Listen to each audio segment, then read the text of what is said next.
3 perturbadoras histórias de terror. Quando eu tinha cerca de 10 anos, eu morava em uma casa de 2 andares. Os quartos da minha família estavam no andar de cima, e o térreo tinha a garagem, um quarto de hóspedes e o banheiro. A coisa mais legal era a sala, que se tornou ainda melhor quando completei 10 anos, pois meus pais presentearam minha irmã mais nova com a cama de beliche que eu costumava usar, enquanto eu ganhei uma cama tamanho completo. Foi uma atualização agradável, pois a sala era espaçosa e podia acomodar confortavelmente uma cama maior. Quando cheguei a 12 anos, minha irmã mais nova tinha cerca de 5 anos. Nessa idade, eu já podia ficar em casa sozinho, mas minha irmã de 5 anos não podia ficar sozinha comigo, e minha irmã de 8 anos só poderia fazer isso se nossos pais não fossem demorar muito tempo fora de casa. Por um curto período de tempo que durou cerca de 3 noites seguidas, talvez um pouco mais, minhas irmãs tiveram que dormir no meu quarto por alguma razão. Nessas noites, eu acordava no meio da noite sem motivo aparente e tinha dificuldade em voltar a dormir. Sendo uma criança de 12 anos, sabia que não deveria estar tendo problemas para dormir nessa idade. Eu mantinha um ventilador ligado próximo à minha cama, porque estávamos no meio do verão e fazia calor, mas ainda assim não conseguia entender o que estava me acordando. Em uma dessas noites, acordei para pegar um copo de água e fui ao banheiro que ficava fora do meu quarto. Enquanto estava lá, tive a sensação de ter ouvido algo vindo do meu quarto. Desliguei a torneira e escutei com atenção, mas não havia nada além do som do ventilador. Quando voltei para a porta do meu quarto, senti uma estranha sensação de medo, como se algo estivesse me assustando ali dentro. No entanto, acabei adormecendo novamente. Em outra ocasião, acordei mais uma vez com barulhos vindo da cozinha. Vi a luz da geladeira acesa e ouvi alguém mexendo nela. A cozinha estava próxima à sala e eu não podia ver quem estava lá. Ouvi a porta da geladeira fechar e em seguida passos se afastando. Apesar do medo, imaginei que fosse apenas minha irmã mais nova fazendo alguma coisa. Na manhã seguinte, minha mãe mencionou que sentia um cheiro estranho no meu quarto, mas eu não percebi nada. Naquela noite, com o ar-condicionado ligado, eu adormeci novamente com o som suave do ar, soprando pelas aberturas no teto. Porém, acordei pouco depois ao perceber um som estranho. Era como se alguém estivesse respirando, mas não era o som da minha própria respiração. Olhei em volta e notei que a porta do armário estava fechada. A sensação de medo aumentou quando imaginei que alguém pudesse estar escondido ali dentro. Com cautela, levantei-me e verifiquei embaixo da cama, e para minha surpresa, vi uma pessoa de aparência suja e desgrenhada deitada embaixo dela, coberta por cobertores. Entrei em pânico, corri para fora do quarto e gritei pelo meu pai. Ele veio correndo e encontrou o homem debaixo da cama. Imediatamente, chamamos a polícia. Esse incidente foi um choque para todos nós, e meu pai decidiu instalar câmeras de segurança em toda a casa. Livramo-nos de qualquer alimento que estivesse aberto na geladeira, pois não sabíamos o que o intruso poderia ter colocado lá. A experiência deixou uma cicatriz emocional em mim, e por muito tempo, eu não queria dormir sozinho no meu quarto. Acabei tendo que dividir o quarto com meus pais por um tempo. A presença de alguém sob a minha cama tornou-se o meu maior pesadelo de criança. O trauma desse evento levou um tempo para ser superado, mas com o apoio da minha família, gradualmente recuperei minha sensação de segurança e tranquilidade dentro da minha própria casa. A história que vou compartilhar é um relato que me foi transmitido por meu bisavô. Ele é um contador de histórias excepcional, e suas lembranças da família são tão vívidas que nos transportam para um passado distante e intrigante. A narrativa começa em Yarislava, uma pequena cidade na Rússia, durante os tempos sombrios da União Soviética. Meu bisavô, cujo nome é Petr, nasceu em uma época em que a URSS ainda prevalecia, moldando sua vida desde o início. Mais tarde, ele serviu sob a bandeira da União Soviética durante a terrível Segunda Guerra Mundial, testemunhando horrores inimagináveis em meio ao conflito. Após sobreviver, Petr decidiu escapar do comunismo e buscar uma vida melhor nos Estados Unidos. Ele chegou a esse país acolhedor e promissor, mas mesmo após todas as décadas que se passaram desde então, suas memórias daqueles eventos históricos permaneceram vivas e emocionantes. Um dos eventos mais marcantes que ele compartilhou recentemente foi a Batalha de Uliga, uma batalha que, embora não fosse tão monumental em comparação a outras da época, ainda deixou um rastro de sangue e sofrimento. O cenário desse episódio sombrio era uma noite glacial, uma noite que Petr descreveu como um frio infernal.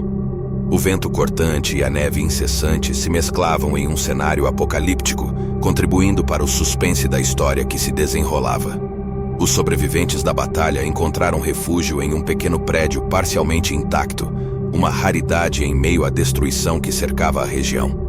Aquele lugar sombrio e isolado proporcionou abrigo, mas de certa forma parecia aumentar o suspense, pois nunca se sabia o que se escondia além das paredes maltratadas. No interior do prédio, os soldados comemoravam sua vitória com canções, risadas e bebidas, tentando aquecer seus corpos e espantar o medo que os cercava. Peter, conhecido como Sergei, e seus companheiros foram convocados para sair do prédio, afastando-se da relativa segurança para fumar do lado de fora, enfrentando o congelante ar noturno. A paisagem escura e sombria da noite contribuía para um ambiente repleto de suspense e inquietação. Enquanto os dois grupos de soldados compartilhavam seu cigarro, ouviu-se um grito distante que cortou o silêncio da noite. O som ecoou pela floresta próxima, como se fosse um lamento angustiado, gerando arrepios em todos os presentes. Peter, sentindo a responsabilidade de proteger seus camaradas, se preparam para investigar a origem do grito, desconfiados de que poderia ser uma emboscada das patrulhas alemãs. Adentrando na floresta sombria e congelada, a escuridão parecia se fechar ao redor deles, reduzindo sua visão a meras sombras fantasmagóricas. O vento uivante e os galhos que se quebravam sob seus pés aumentavam a sensação de estar em um pesadelo noturno, onde o perigo espreitava em cada canto. À medida que avançavam, a tensão aumentava a cada passo, e o coração de Peter batia com força no peito. Eles começaram a avistar manchas de sangue na neve, e o suspense crescia ainda mais, pois parecia que eles estavam se aproximando do epicentro de um evento trágico. De repente, entre as árvores escuras, eles encontraram uma cena perturbadora e quase inacreditável. 2 soldados alemães estavam caídos no chão, um morto e o outro gravemente ferido, com seu uniforme manchado de sangue. O cadáver estava mutilado, faltando membros e com o rosto horrivelmente deformado, dando a impressão de que tinha enfrentado uma morte extremamente cruel e violenta. O ar se tornou pesado com o cheiro de morte e desolação, como se as sombras da escuridão absorvessem o horror da cena. O suspense se intensificou ainda mais quando o soldado vivo começou a murmurar palavras incompreensíveis em alemão. Peter trocou olhares de preocupação, pois havia algo além das aparências naquela cena mórbida. Com a intenção de pôr fim ao sofrimento do soldado alemão, o seu amigo puxou a arma e deu um tiro certeiro na cabeça do homem ferido. No entanto, o som do disparo foi seguido por um estranho gemido vindo das profundezas da escuridão. A floresta parecia ganhar vida, ecoando sons estranhos e assustadores, como se estivesse abrigando uma presença sombria e sinistra. O suspense era insuportável, e Peter e seu amigo começaram a atirar no escuro, sem saber o que estavam enfrentando. O ar era invadido por sombras inquietantes e sussurros indistintos, fazendo com que a dupla se sentisse cercada por uma presença aterrorizante que espreitava nas sombras daquela noite gelada. Assustados e tomados pelo pavor, eles decidiram recuar, sem terem descoberto a verdade por trás daquela cena macabra. O mistério permaneceu sem solução, e essa experiência aterrorizante se tornou a sua memória. A mudança para nossa nova casa, na tranquila e pequena cidade, foi um momento emocionante para mim e meu noivo, Morgan. Nossa casinha modesta era perfeita para nós dois, e até mesmo para uma família com crianças no futuro. Mal sabíamos que essa mudança traria uma série de eventos sinistros e sombrios. Logo após nos instalarmos, conhecemos um casal idoso que morava ao lado. Eles pareciam amigáveis, mas os vizinhos do outro lado eram misteriosos e distantes, pouco se vendo por um tempo. Enquanto desempacotávamos e decorávamos, a exaustão da jornada diária de trabalho tomava conta de nós, mas não podíamos deixar de sentir uma sensação inquietante pairando no ar. Certa noite, enquanto Morgan cozinhava macarrão na cozinha, eu estava sentado à mesa conversando com ela enquanto fazia algumas compras online para a casa. Enquanto me dirigia para abrir a porta dos fundos, algo chamou minha atenção no quintal. Foi um momento de horror quando vi um homem desconhecido parado ali, observando-nos. Com medo, chamei Morgan sem gritar e juntos observamos a figura sinistra lá fora. Ela me puxou para trás, protegendo-me, e sugeriu que batesse no vidro para assustá-lo. Aterrorizado, hesitei, mas acabei dando um grito de advertência através do vidro. O homem sorriu, como se aquilo fosse um entretenimento para ele. Era um sujeito de meia idade, com uma longa barba grisalha e tatuagens que se estendiam até seus pulsos. Sua expressão sinistra deixava claro que ele não estava ali apenas por acaso. Com um arrepio na espinha, gritei para que ele saísse de nossa propriedade. Ele permaneceu ali, nos encarando, enquanto dizia algo sobre Morgan com uma intensidade perturbadora. Foi então que decidimos chamar a polícia. Enquanto aguardávamos ansiosamente, o homem continuava a falar, cada vez mais alto, como se quisesse que nós o ouvíssemos claramente. Eu coloquei o telefone próximo ao vidro para que o operador pudesse ouvir a ameaça que ele proferia. Finalmente, ouvimos as sirenes dos carros da polícia se aproximando, e o homem desapareceu na escuridão. Após o relato à polícia, sentimos um alívio temporário, pensando que tudo estava resolvido.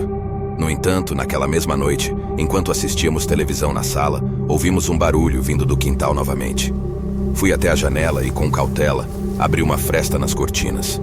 E lá estava ele, o homem misterioso com um cigarro aceso, falando sozinho ou tentando se comunicar conosco. Meu coração disparou e tentei despistá-lo, fingindo que não estava assustado.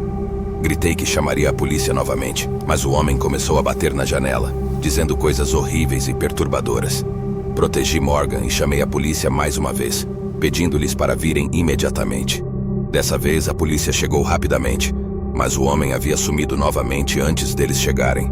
Sentimos-nos impotentes, pois não tínhamos provas suficientes para fazer acusações formais contra ele.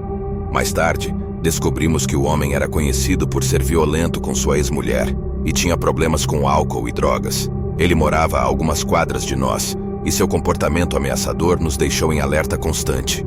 Desde então, não o vimos novamente, mas a sensação de sermos observados e aterrorizados permaneceu por um tempo. Esperamos que ele tenha se afastado e que nunca mais volte a nos assombrar. A sombra da vizinhança sinistra ainda paira em nossas mentes, mas esperamos que a tranquilidade retorne à nossa vida e à nossa casa.